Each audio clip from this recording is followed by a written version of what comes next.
A continuación, Noticiero Telesucesos. Clasificación A. Apto para todo público. Un noticiero pensado para usted porque se lo merece. Nos acercamos a la realidad desde diferentes perspectivas. Noticiero Telesucesos. Primera parte del Noticiero Telesucesos con las noticias más importantes del día.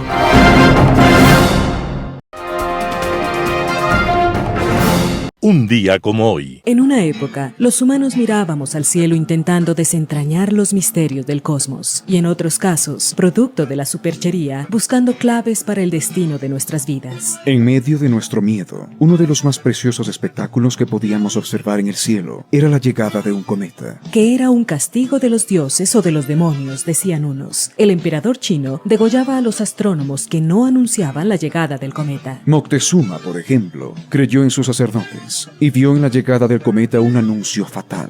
Al poco tiempo llegó Hernán Cortés y Moctezuma no ofreció resistencia al conquistador. Solo los griegos tenían una visión poética del fenómeno y decían que el cometa era el semen de los dioses para fecundar otros mundos. Al final de tantas interpretaciones, nos sacó un astrónomo británico llamado Edmund Halley cuando observó que los cometas giraban alrededor del Sol. Esto lo llevó a pensar que quizás los cometas nada tenían que ver con dioses, sino con la teoría de la gravitación universal de su amigo Isaac Newton. Entonces Halley estudió las órbitas y los períodos de los cometas y descubrió la presencia cíclica por lo menos de uno de ellos y pronosticó que el cometa volvería a aparecer en un momento dado. Y así sucedió. Cuando aquel cometa llegó, la gente lo llamó Halley, en honor al astrónomo que nos había librado de todos los miedos frente al cielo. Después descubrimos que, en verdad, somos hijos de los cometas. Ellos nos trajeron el agua, los aminoácidos, el carbón, el nitrógeno. Halley había nacido un día como hoy, 8 de noviembre de 1656, y gracias a él, si tenemos la suerte de ver un cometa en el cielo, le podremos decir: hola abuelo, hola padre, hola hermano. Las principales noticias del día. Titulares. Al Comité de Derechos Humanos de la ONU le preocupa la corrupción en el sistema de justicia de Ecuador. Gobierno ofrece pagar $400 a 80,000 jóvenes en programa para frenar el cambio climático.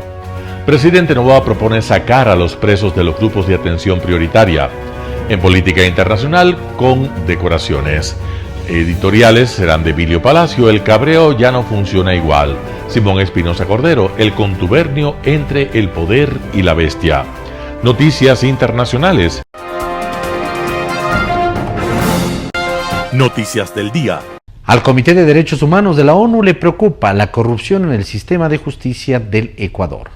El Comité de Derechos Humanos de la ONU calificó este 7 de noviembre del 2024 de preocupantes los informes sobre la corrupción que afecta al Poder Judicial en Ecuador, lo que ha creado la creencia de que el crimen organizado ha penetrado en las instituciones de justicia. Esta cuestión figura entre las conclusiones y recomendaciones que el comité ha dirigido a Ecuador a partir del examen periódico que realizó sobre la situación en el país sudamericano, que recientemente ha atravesado un periodo de violencia criminal sin precedentes. El comité se refiere en su informe a las investigaciones de la Fiscalía General del Ecuador sobre el pago de sobornos a funcionarios por parte de estructuras criminales, a cambio de actos y decisiones en favor de sus integrantes y familiares, al tiempo que lamenta las escasas medidas para proteger a jueces y fiscales de asesinatos, agresiones y otros tipos de intimidación. En una rueda de prensa en Ginebra, el miembro del comité, Carlos Gómez Martínez, comentó que esta situación pone en riesgo el Estado de Derecho en Ecuador, que el Poder Judicial está en una situación muy delicada y que los casos de asesinatos de jueces fragilizan todo el sistema de justicia en su conjunto. Gómez pidió que se luche desde adentro contra la corrupción en el Consejo de la Judicatura, porque la mayoría de jueces, estoy seguro, no son corruptos, pero recalcó que para ello deben sentir el apoyo de otros poderes del Estado. El gobierno ofrece pagar $400 a 80,000 jóvenes en programa para frenar el cambio climático. una iniciativa que recompensará con $400 mensuales a jóvenes entre 18 y 29 años, fue anunciada esta semana por el presidente Daniel Noboa con el propósito de desarrollar acciones para superar la crisis ambiental, económica y energética que vive el país. El plan se denomina Jóvenes en Acción y de acuerdo con el decreto ejecutivo 448, 80,000 jóvenes podrán ganar $400 mensuales durante 3 meses por ser parte de este programa. Las actividades que se llevarán a cabo los jóvenes seleccionados serán definidas por el Ministerio de Transporte y Obras Públicas, el Ministerio del Ambiente, Agua y Transición Ecológica y el Ministerio de Agricultura y Ganadería. Algunas de estas actividades pueden ser reforestación, educación ambiental, mantenimiento de infraestructura vial, apoyo a pequeños productores, entre otras. Según un informe del Banco Mundial del pasado 19 de septiembre, el Producto Interno Bruto per cápita de Ecuador podría verse reducido hasta en 4 puntos porcentuales para el 2050 si no se toman acciones contra las consecuencias de la crisis climática y de las amenazas naturales. El director del Banco Mundial para Bolivia, Chile, Ecuador y Perú, Issam Abu Suleiman, explicó en esta fecha que entre 2025 y 2050, Ecuador necesitará un promedio $3.700 millones anuales, equivalentes al 3.5% de su Producto Interno Bruto, en inversiones para la mitigación y la adaptación climática. El presidente Noboa propone sacar a los presos de los grupos de atención prioritaria. El presidente de Ecuador, Daniel Noboa, anunció un proyecto de reforma constitucional para que los presos salgan de los llamados grupos de atención prioritaria pertenecientes a sectores de población vulnerable como mujeres embarazadas, personas con discapacidad o con enfermedades catastróficas o de alta complejidad. La Secretaría General de Comunicación de la Presidencia informó en un comunicado que el mandatario ha presentado una reforma parcial a la Constitución con la finalidad de eliminar de la categoría de grupos prioritarios a las personas privadas de libertad. Noboa en su propuesta busca que se reformen los artículos 35 y 51 de la Carta Magna Ecuatoriana, por lo que su reforma irá primero a revisión en la Corte Constitucional y luego a la Asamblea Nacional. El artículo 35 de la Constitución señala que las personas adultas mayores, niñas, niños y adolescentes, mujeres embarazadas, personas con discapacidad, personas privadas de libertad y quienes adolezcan de enfermedades catastróficas o de alta complejidad, recibirán atención prioritaria y especializada en los ámbitos público y privado.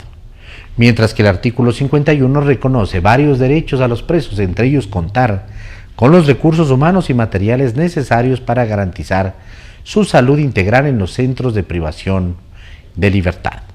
Para el presidente Noboa, su propuesta está guiada por un sentido de justicia e igualdad en la distribución de los recursos y atenciones estatales que debieron ser siempre prioritarios para toda la ciudadanía. Entrevista del día.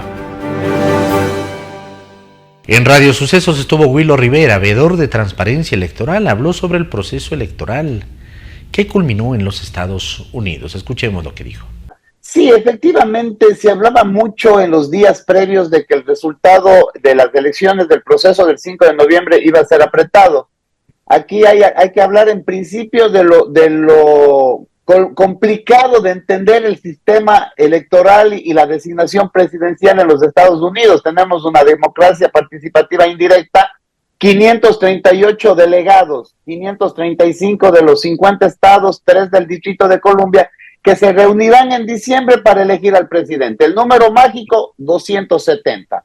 Muchas sumas, restas, simulaciones hacían pues que tanto los partidarios de Trump como los partidarios de Harris se extiendan.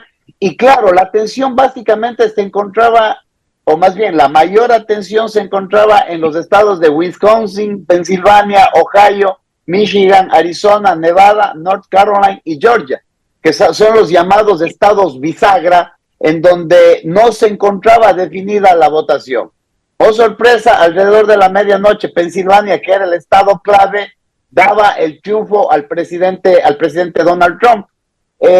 Sí, yo te digo algo, yo estoy acá desde el fin de semana y personalmente pude notar que los resultados no iban a ser tan estrechos. Yo creo que a veces, Milton, lo importante es conversar con el conductor del taxi, con el de la tienda, con el que te sirve en un restaurante, y ahí más o menos puedes vislumbrar qué es lo que va a pasar.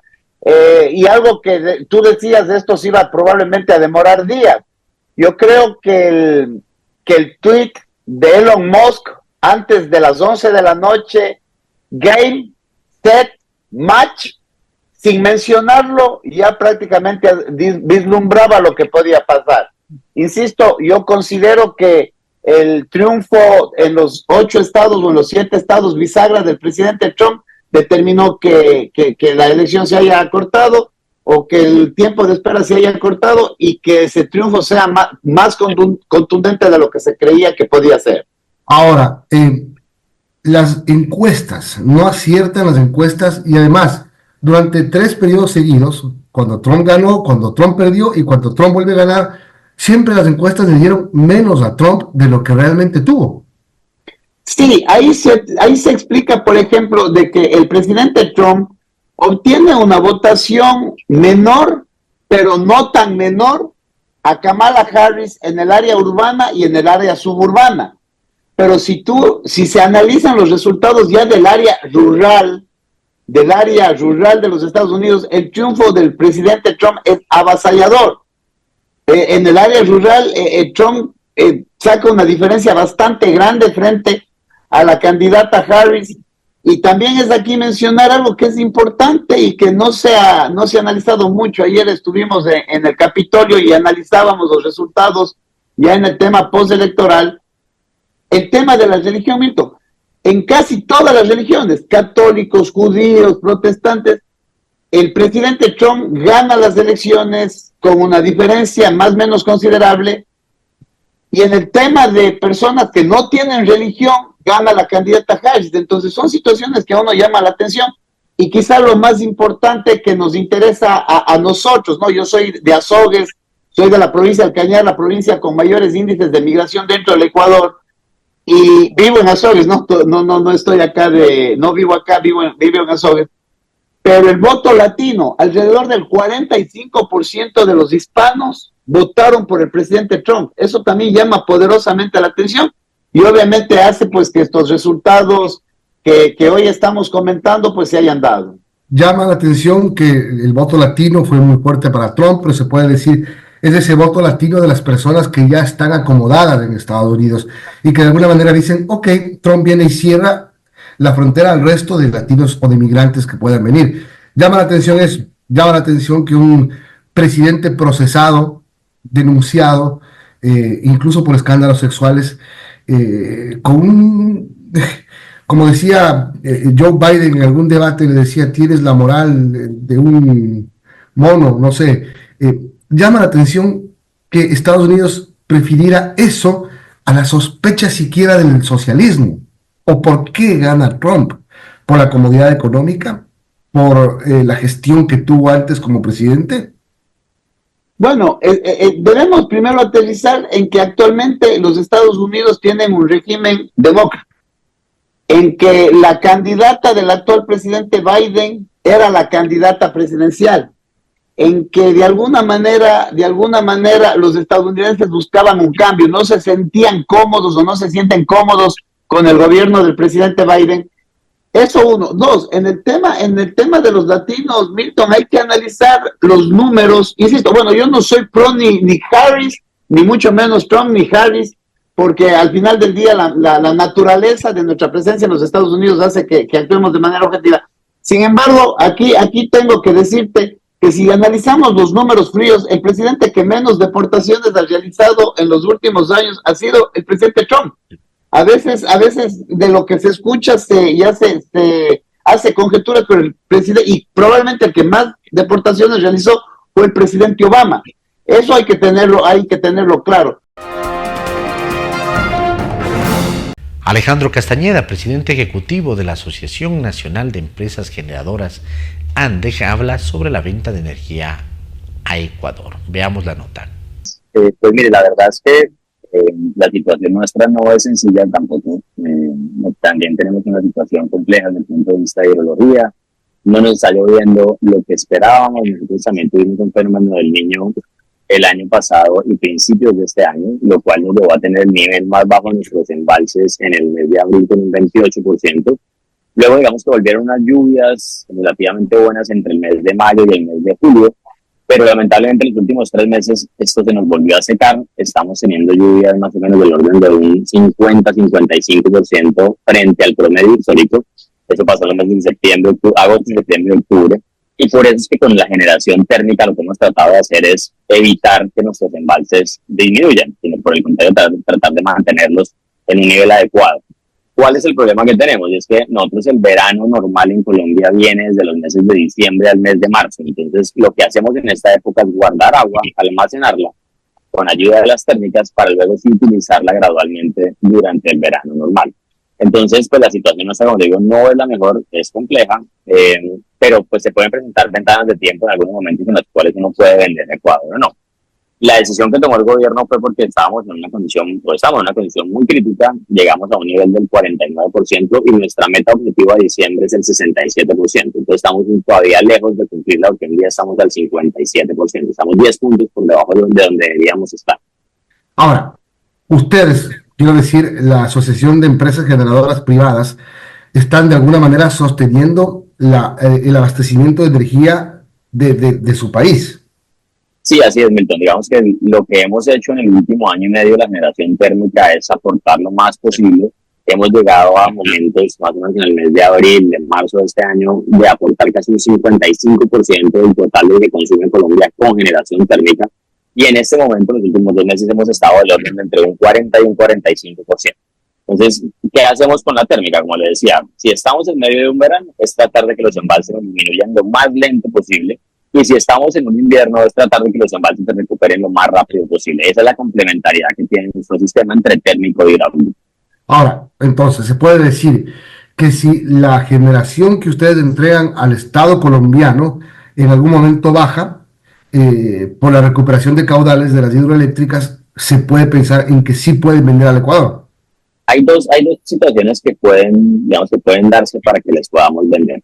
Fíjense que nuestros embalses no todos son capaces de almacenar la misma agua, es decir, no todos tienen como esa misma capacidad de almacenamiento. Entonces, algunos días lo que nos está pasando es que programamos una generación térmica, que es decirle, por ejemplo, de 100 gigavatios al día, frente a una demanda de 220, 230, casi un 45%, pero cuando ya nos enfrentamos al uso de esa generación térmica en el despacho, es decir, en el día de la ejecución de ese despacho programado, nos damos cuenta que algunos embalses ya están llegando casi a su máximo. Entonces, en lugar de botar agua, hay que apagar la térmica. Ahí es donde le decía yo a colegas suyos que puede haber una oportunidad. En lugar de que las térmicas que están cerca del Ecuador estén prendiendo y apagando, uno puede utilizar esa salida de exportación al Ecuador para mantenerlas prendidas y vender los excedentes. Digamos que de pronto no es toda la capacidad que tiene nuestro enlace con ustedes, pero sí pueden haber, digamos, como digo, momentos en los cuales podamos vender la mitad o algo de ese estilo. Esa puede ser una oportunidad. Y la otra es que, digamos, ya están comenzando a llegar las lluvias. En los últimos días hemos subido un poquito los niveles de aporte, de pasar del 50% al 60, 65%. Y lo que han dicho las agencias meteorológicas en Colombia y las internacionales es que digamos que el invierno nuestro se retrasó más o menos un mes y medio. Entonces lo que dicen es que si eso se retrasó, noviembre y diciembre van a ser meses lluviosos. En ese orden de ideas podríamos comenzar a tener ya una recuperación mucho más acelerada en nuestros embalses en la medida en que eso se manifieste, obviamente en complemento a esa generación térmica. Entonces son como las dos oportunidades que le veo yo que pueden existir, pero eso dependería mucho ya de los análisis que haga el operador del mercado nuestro con el gobierno para decir, listo, yo levanto la prohibición o la restricción que tengo con Ecuador para comenzar a vender excedentes. Ahora, tampoco es un tema de que yo decido vender y Ecuador me compra y lo que fuere. Hay una capacidad instalada para poder, la línea de transmisión tiene que tener una alta capacidad para poder transmitir. Creo que la línea de transmisión que conecta Ecuador-Colombia no supera los 350 megavatios. Es decir, más de eso no puedo cargar. Correcto, más de esa capacidad no se le puede vender a Ecuador. Normalmente esos son 350 megas lo que tiene de capacidad esa línea, efectivamente. En Impacto Informativo, Marcelo Fernández de Córdoba, ex vicecanciller, habló sobre la victoria de Donald Trump. Escuchemos lo que dice. Yo no creo que haya ocurrido lo que acabas de afirmar, que se acomodaran los datos a Kamala Harris, sino que, por el contrario, lo que ha ocurrido en las últimas horas previas a la votación es que Trump ha logrado transformar en apoyo muchos estados que antes no los tenía. Hablemos de Pensilvania. En Pensilvania, en las elecciones pasadas, el presidente Biden triunfó. Claro. ¿Qué es lo que ocurre con Trump? Que en esta ocasión triunfa. Pero miremos una cosa muy, muy sintomática. Yo estaba escuchando los porcentajes que representaban la población latina en Pensilvania. Que es alto, ¿no? Más de que alrededor de 600 y pico de mil latinos de distinto origen, mexicanos, centroamericanos, puertorriqueños además. Puertorriqueños, pero el porcentaje de votos es mucho menor de lo que le dieron a Biden, los latinos, es muchísimo menor. Y a base de algunas encuestas que han hecho, les preguntan por quién van a votar latinos, uno dice, bueno, con el problema de la migración, que es un tema fundamental que topa a todos los que llamamos latinoamericanos, principalmente mexicanos, la mayoría, pero un gran porcentaje, venezolanos, colombianos, ecuatorianos inclusive, ¿no? ¿Qué es lo que respondían? Lo que a nosotros nos interesa es la seguridad económica. Y parece que obviamente logró convencer Trump de que en el periodo que él gobernó, la economía estuvo mejor. No, y obviamente sí hay ciertos indicadores que hacen que en los últimos 4 años se ha deteriorado la economía. Hay un porcentaje de inflación mucho mayor, ¿no? Para empezar, la vida se ha encarecido, obviamente, con la inflación.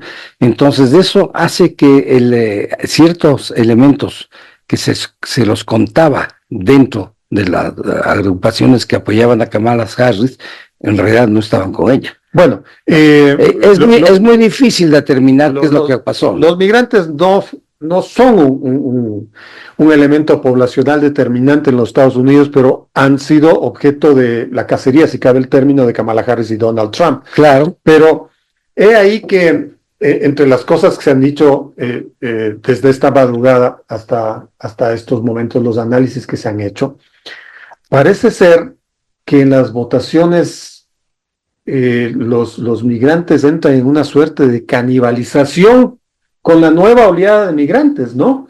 Y a eso es a lo que ha apelado Donald Trump.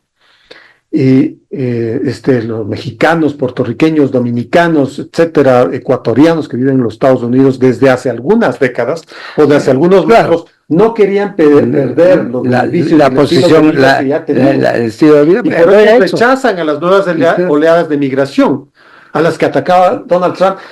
Pero él ha atacado indistintamente pues a los latinoamericanos. Miremos que él habla de expulsar en los primeros días 1 millón de indocumentados. Este millón de indocumentados mayoritariamente, ¿de dónde son? Latinoamérica. Así es. Si no son casi la totalidad, ¿no? que están amenazados, y era de esperarse de que la parte de Latinoamérica pues sienta cierto sentido de solidaridad con sus compatriotas, en unos casos con sus personal de Latinoamérica, y voten a favor de Kamala Harris. Pero no ha ocurrido eso. Hay muchos factores que hay que analizar. El otro factor que pienso yo que ha influido en la votación, la campaña que ha hecho Trump de Biden es Kamala y Kamala es Biden. Entonces, sí, eso ha afectado a mucha gente. Eso ha afectado a mucha gente en pensar que Kamala Harris es una continuidad de Biden, lo cual no es cierto, porque marca una diferencia sustancial, ¿no? Entonces, ahora hay que decir, bueno, Trump es presidente, está elegido presidente. Sí, no hay nada que hacer. No hay nada que hacer. Veamos qué nos puede pasar a nosotros, por un lado, que puede pasar a los países latinoamericanos y que puede pasar en el mundo, porque, Estados Unidos marca el paso en muchísimas cosas. Global Hoy con Alan Catey. Con decoraciones. Las palabras juegan su propio juego cuando se las pronuncia, dependiendo cómo y en qué contexto se lo hace.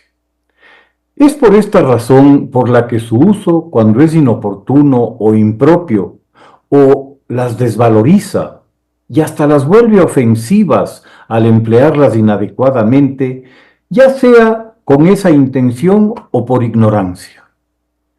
El título de este comentario hace referencia a un evento suscitado en Colombia hace un par de días, cuando en una misma ceremonia, junto a varios soldados del ejército colombiano que se habían destacado en el cumplimiento de sus deberes, enfrentándose a alguna de las bandas delincuenciales que el gobierno ha permitido, en lo que va de su gestión actual, resurgir y repotenciarse a la sombra de una paz total, imaginaria, que únicamente existe como parte de un tinglado político utilizado por el presidente Petro como una cortina de humo para ocultar la serie de fracasos que su gobierno ha sufrido en varios ámbitos.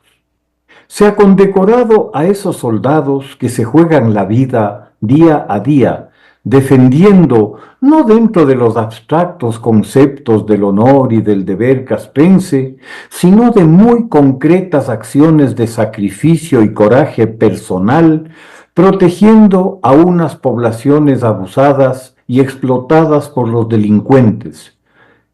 Y lo ha hecho junto y simultáneamente con los mismos delincuentes a los que en otros momentos y circunstancias otros soldados en cumplimiento de sus obligaciones y de su deber enfrentaron y combatieron, muchas veces al costo de sus vidas. Las insurgencias que Colombia ha sufrido a lo largo de mucho tiempo, que se presentaron como fuerzas de resistencia y oposición al Estado, devinieron en lo que hoy son. Organizaciones criminales dedicadas al narcotráfico en todas sus fases, al secuestro y a la extorsión a la población de las áreas que controlan, o en mercenarios de alquiler para la mafiosa dictadura venezolana a cambio de santuarios en su territorio. En su famoso tango Cambalache, Discépolo suelta su memorable "Los inmorales nos han igualado". Si es lo mismo que el que labura como un buey, que el que mata, que el que cura, o está fuera de la ley. ¿Qué habrán sentido esos soldados al recibir sus condecoraciones junto a unos que cuando pudieron mataron a otros soldados y atropellaron los derechos y las leyes a cuenta de alguna ideología fracasada? Nada raro será que mañana se vea a los herederos de Escobar, de Rodríguez o de Ochoa, condecorados con los nietos de los policías que murieron enfrentándolos en defensa de la ciudadanía y de la ley. Resulta difícil no asociar lo que sucede en Colombia hoy con la política del expresidente AMLO en México, esa de los abrazos y no balazos, ya llevada a otro nivel, pues además de abrazos se premia con medallas y condecoraciones a quienes han sido parte de grupos criminales. Los resultados de ambas políticas públicas en México y Colombia están a la vista. En el sexenio de AMLO, el crecimiento del poder de los cárteles ha sido exponencial, con un creciente control territorial delincuencial en buena parte del país, donde estos nuevos señores de la guerra han adquirido características poco menos que feudales. En Colombia, apenas en 2 años, las zonas fuera del control del Estado se han duplicado, con las disidencias de las FARC controlando extensas zonas del Chocó, del Cauca y de la frontera con Ecuador en el Putumayo. Cuando la firma de la paz en 2017, las disidencias contaban con 700 hombres. A la fecha, se estima que tienen 3.500, 5 veces más. Las áreas cultivadas para la producción de hoja de coca en los territorios controlados por las disidencias llegan hoy a las 250.000 hectáreas frente a las 200.000 de 2018. Un incremento del 25% del que el 10% corresponde al último año. Demostración de cómo las disidencias se han aprovechado lo de la paz total para el incremento de su principal fuente de ingresos, la cocaína, tras convertirse en efecto en los sucesores de los cárteles de los años 90. Similar asunto ocurre con el ELN en el norte y nororiente del país, donde se llegó al ridículo en las exigencias de los delincuentes en el curso de unas negociaciones que deben haber sido de los tragos más amargos que le habrá tocado beber al presidente Petro, de que se aceptara su derecho a seguir con sus secuestros a ciudadanos para financiar sus actividades criminales. El ELN por su lado y las disidencias de Iván Mordisco por el suyo se han burlado del presidente y del país como les ha dado la gana, convirtiendo el proyecto estrella del presidente, su más emblemática oferta, en una farsa sangrienta. Parece que al presidente Petro le está faltando una voz de sensatez y de decencia en su entorno que le aporte unos criterios de propiedad y de límites. El ejercicio responsable del poder, al final del día, es el darse cuenta de cuáles son los límites del poder, un ejercicio que está en la base y es el fundamento esencial de la democracia y la diferencia entre esta y la autocracia y el absolutismo. Aunque el M-19 haya sido el alma mater del presidente Petro, su actuación hasta su rendición en 1990 al gobierno nacional tras la firma del acuerdo de paz, fue la de una organización criminal que no dudó en el empleo de la violencia armada en su actuación y que, como en la toma en 1985 del Palacio de Justicia en Bogotá, además de los 100 muertos y la destrucción causada en el edificio, convenientemente eliminó también buena parte de los expedientes judiciales contra las bandas de narcotraficantes que asolaban Colombia en esos años. El que se condecore a miembros de una organización criminal constituye hasta apología del delito, pero que lo haga en una misma ceremonia en la que se reconoce las virtudes de quienes se enfrentan al crimen es al menos totalmente impropio y de hecho una ofensa y una grosería a esos militares. Al inicio del comentario mencionaba cuánto importa el correcto empleo de las palabras y su valor. Condecoración proviene del término latino condecorare, dar honores a alguien que se lo merece. A su vez, la palabra decoro proviene también del latín decorum, que en sus acepciones incluye el honor y respeto que se debe a una persona. Curiosamente, de la misma raíz proviene decorar en su acepción de adornar. El sentido del decoro debería ser el punto de partida cuando se trata de honrar a soldados que se sacrifican por su país y su gente, para a partir de con decoro, se condecore a esos hombres y mujeres. Lo demás es pura decoración, impropia y de mal gusto. Usar el lenguaje verbal y no verbal correctamente es una forma básica de respeto a quienes se quiere honrar y a la sociedad a la cual se está enviando un mensaje. Muchas gracias. Un panorama de noticias para su estatura intelectual.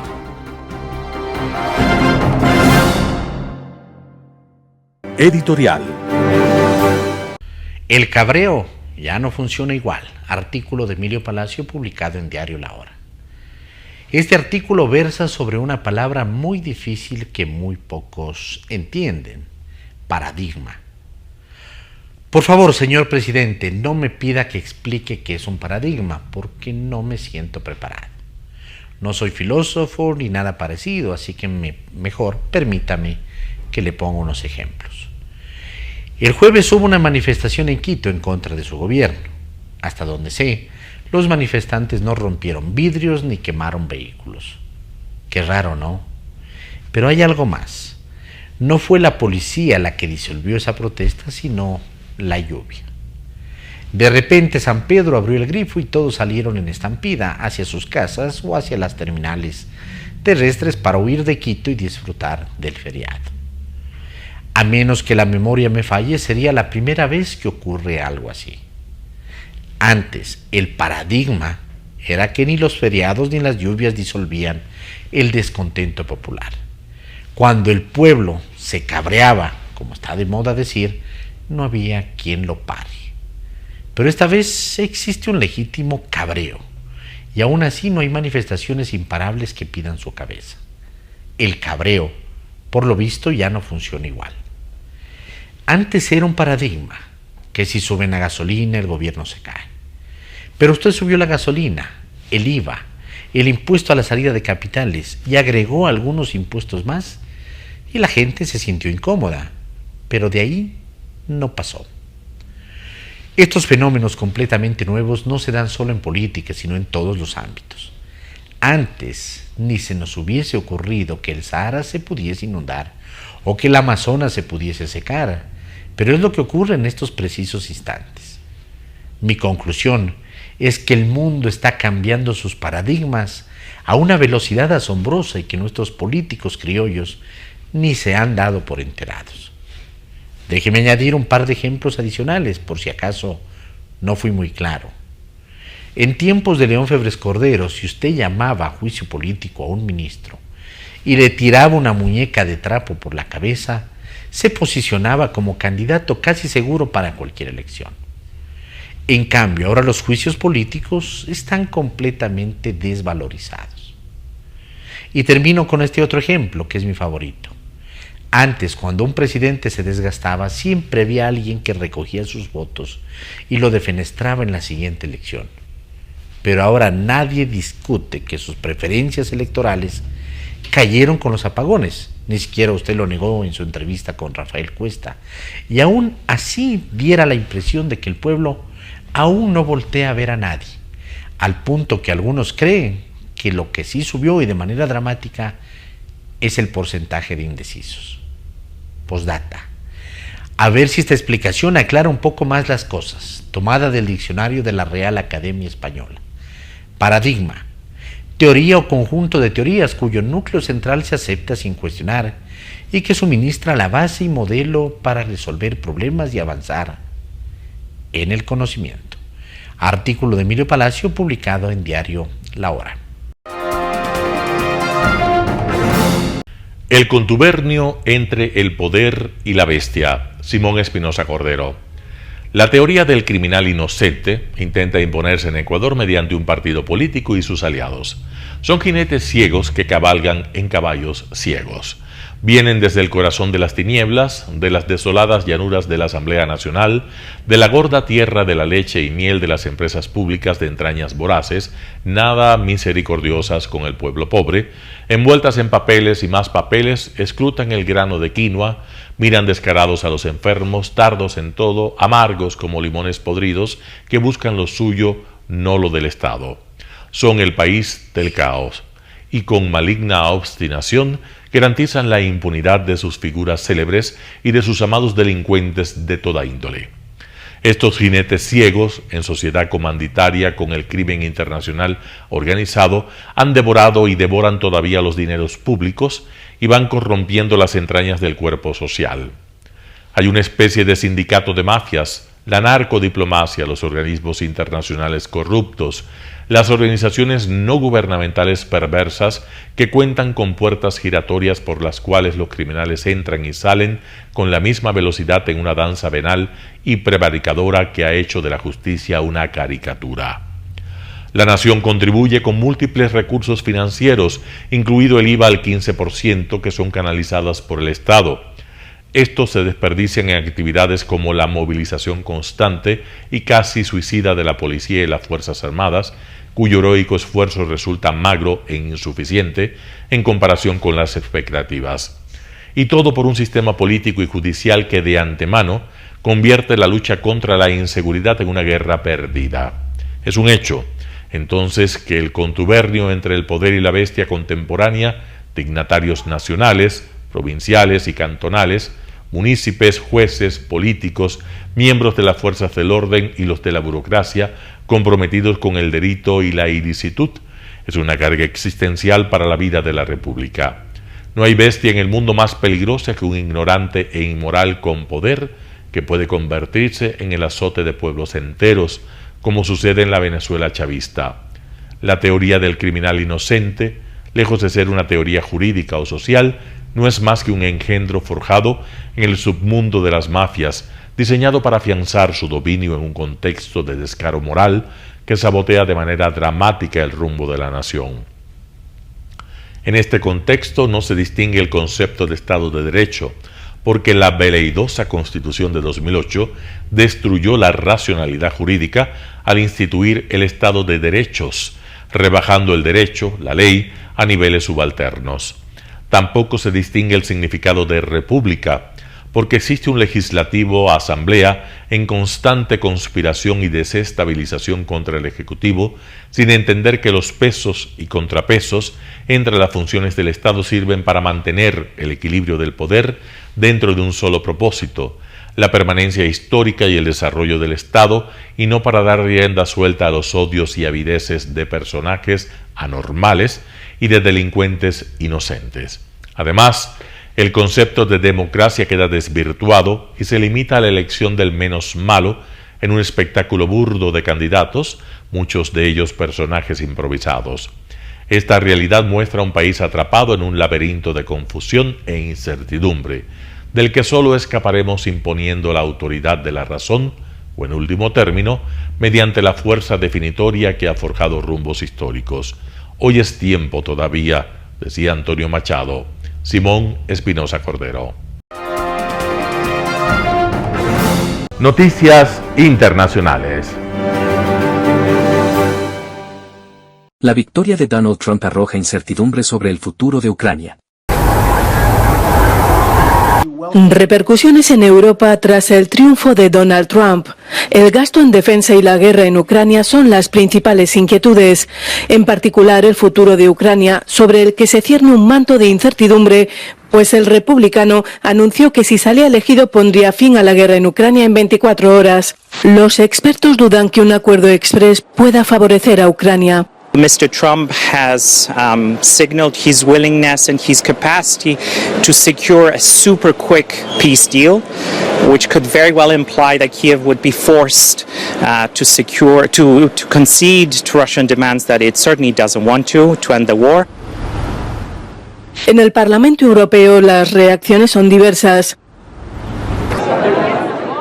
Encantado con la victoria de Donald Trump, este miembro del grupo de extrema derecha Patriotas por Europa espera que Trump acabe con la guerra en Ucrania. Reafirma además su apoyo a la OTAN y reivindica un mayor gasto en defensa. I hope you'll stop the war in Ukraine and that everybody likes a solution, number one. And we are not involved in that, as you know. We support Ukraine, but we're not directly involved in that. That's one thing. The other thing is Europe must invest in defense industries, and because you don't have to make a war to have a defense. You prevent wars having a good defense. Trump destacó en su programa priorizar la economía nacional con el lema Estados Unidos primero.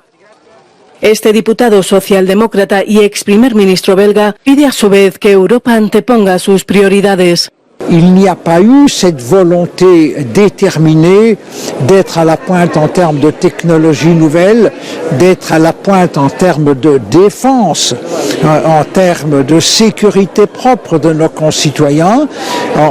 Aujourd'hui, nous sommes totalement dépendants pour notre sécurité des États-Unis au sein de l'OTAN. On doit avoir nos propres capacités en amis. Nous sommes les amis des États-Unis, mais moi je ne veux pas être le caniche des États-Unis. En Bruselas, la elección de Trump es un trago amargo para algunos. Otros, sin embargo, esperan que su victoria sirva para que Europa tome finalmente las riendas de su propia seguridad y de su defensa.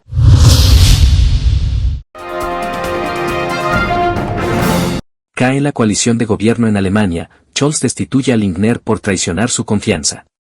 La coalición alemana del semáforo ha fracasado oficialmente. Chancellor Olaf Scholz announced on Wednesday that he has fired Finance Minister Christian Lindner. Inter-party fighting has escalated over the past 3 years, with the rift becoming irreparable during the 2025 household budget discussions. Zu oft hat Bundesminister Lindner Gesetze sachfremd blockiert. Zu oft hat kleinkariert parteipolitisch taktiert. Zu oft hat mein Vertrauen gebrochen. Sogar die Einigung auf den Haushalt hat einseitig wieder aufgekündigt, nachdem wir uns in langen Verhandlungen bereits darauf verständigt hatten. Es gibt keine Vertrauensbasis für die weitere Zusammenarbeit. So ist ernsthafte Regierungsarbeit nicht möglich. Scholz dijo que dará un voto de confianza al Parlamento alemán en enero y que, si pierde, se podrían celebrar elecciones anticipadas en marzo de 2025. La dramática ruptura se produce pocas horas después de que el presidente estadounidense Donald Trump fuese elegido por segunda vez, lo que se espera que aumente la presión sobre la Unión Europea y sobre Alemania en particular. German President Steinmeier is expected to deliver a statement on Thursday morning. Liv Stroud in Berlin for Euronews.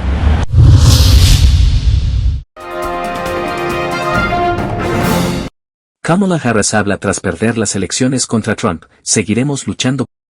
La vicepresidenta Kamala Harris ha concedido formalmente la elección presidencial a Donald Trump.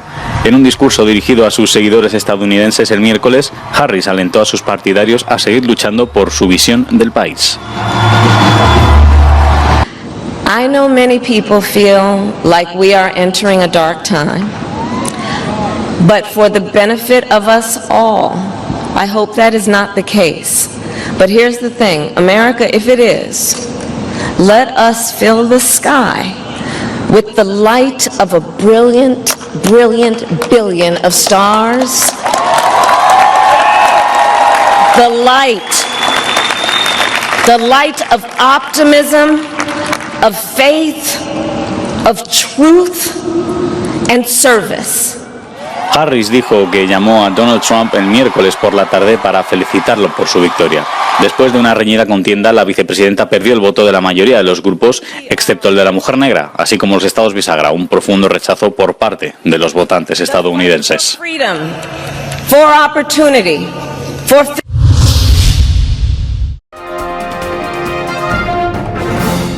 Ucrania reporta primeros enfrentamientos con soldados de Corea del Norte.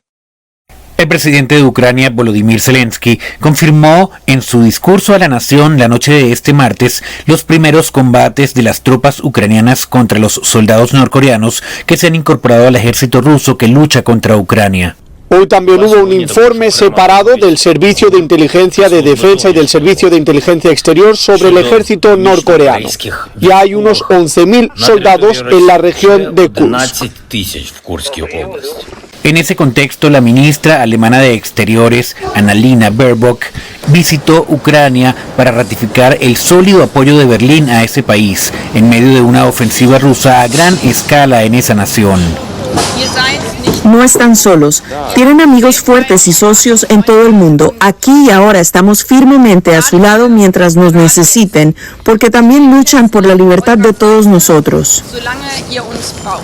El ministro de Relaciones Exteriores ucraniano, Andriy Sybiga, agradeció el apoyo de Alemania especialmente en este momento en el que el conflicto podría agudizarse.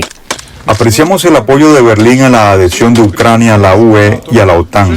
Hoy en día es imposible imaginar la seguridad a largo plazo de Europa sin Ucrania y su poder militar.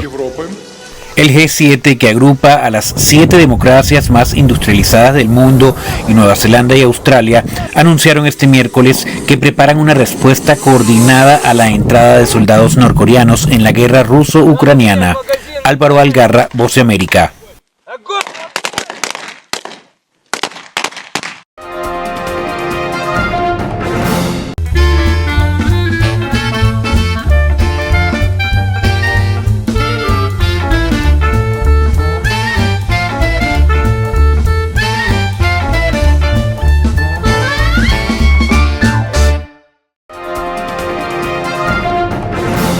Telesucesos Sports. Deportes, deportes, deportes. Todas las tardes, 4 horas de lunes a miércoles, de 14 a 17 horas. Los jueves y viernes, 6 horas, de 12 a 20 horas. Desde Arena Telesucesos. Transmisiones en vivo, siempre Ecuavoley. Y luego, deportes para recordar. Todas las tardes, deportes en Telesucesos Sports, bajo la dirección del arquitecto David López. La visión objetiva de quien vive el deporte. Sucesos deportivos, visión de un equipo de opinión joven de comunicadores. Telesucesos, llegamos con nuestra señal a los sectores populares de nuestra ciudad. Quienes no tienen televisión por suscripción atenderán nuestra señal sin costo en Canal 29 UHF Telesucesos. Siempre ecuatorianos, resaltamos nuestra identidad. El básquet, esgrima, tenis de mesa, taekwondo, box y muchos deportes más en Telesucesos Sport, sin costo desde la comodidad de su hogar en Telesucesos Canal 29. Arena Telesucesos es una importante y funcional edificación cubierta dispuesta para la práctica y desarrollo de eventos del Ecuavoley. Si deseas asistir a los encuentros en vivo de Ecuavoley, comunícate con nosotros a los números de teléfono 2021-224 o al 0989-973-725. Ven con tu familia y amigos a vivir la emoción del Ecuavoley. Emoción sin límites los días jueves y viernes desde la comodidad de su hogar. Resaltamos nuestra identidad como ecuatorianos iniciando transmisiones en Telesucesos del Ecuavoley, que representa, luego del fútbol, el deporte más popular de nuestro país y el que practican los ecuatorianos residentes en muchos países del mundo. Nuestra señal será transmitida en directo por televisión abierta en la ciudad de Quito y a través de las redes sociales a todo el país, así que llegará a Estados Unidos, España e Italia, creando a través del Ecuavoley un nexo fraterno entre ecuatorianos y entre los inmigrantes de nuestro país. Anuncie en Telesucesos Sport y llegue con nosotros a lo más importante del deporte popular. Telesucesos, con sus transmisiones, jerarquizará esta práctica deportiva, convocando importantes competencias de Ecuavoley dentro y fuera del Ecuador. Llegando con deportes no atendidos por los medios de comunicación que han concentrado su acción en el fútbol. El tenis, box, golf, racquetball llegarán a su pantalla de televisión en tiempo real a través de Canal 29 UHF, competencias que podrán ser atendidas a través de Facebook, YouTube y vivir los encuentros deportivos en directo y en tiempo real. Esté atento a nuestros horarios especiales de transmisión los fines de semana y feriados. Usted y su familia disfrutarán desde la comodidad de su hogar de las emociones del Ecuavoley, deporte tan nuestro. Somos inéditos y para ello disponemos de un escenario cubierto propio, Arena Telesucesos, desde donde transmitimos nuestros encuentros masculinos y femeninos de este deporte. Simple y gratuito. Llama a nuestros números de contacto 2021-224 o al 0989-973-725 y regístrate como invitado especial para nuestros eventos en vivo.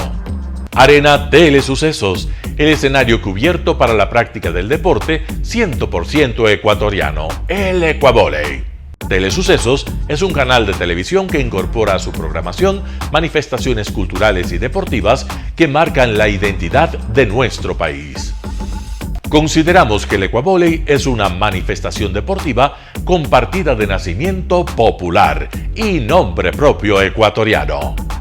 Arena Telesucesos, funcional espacio cubierto para la práctica y desarrollo del deporte. Arena Telesucesos, el escenario para campeones. Arena Telesucesos atiende deportes de su preferencia: básquetbol, tenis de mesa, esgrima, taekwondo, fútbol sala, box, halterofilia. ¿Cómo llegar? Nuestras instalaciones se encuentran en el norte de la ciudad, en un sector de gran crecimiento y desarrollo urbano al que se accede a través de la vía E35, más conocida como la Avenida Panamericana Norte. Desde el centro comercial El Portal, a 2 kilómetros a la derecha, se encuentra la calle García Moreno, antiguo camino a Llano Grande, una arteria en la que se desarrollan dinámicos comercios. Junto al centro comercial Ciudad Alegría, a 100 metros, hemos llegado a nuestras instalaciones, Arena Telesucesos, la cancha del ecuavóley. Por fin tiene usted un espacio de difusión de su deporte preferido. Telesucesos, el canal de televisión siempre inédito. El noticiero Telesucesos es retransmitido de lunes a viernes a las 7 horas por Radio Planeta Sur 106.1 FM de la ciudad de Loja. Noticiero Telesucesos. Las opiniones vertidas en este espacio por la producción y dirección del programa son de exclusiva responsabilidad de sus autores y de quienes intervienen en ellos.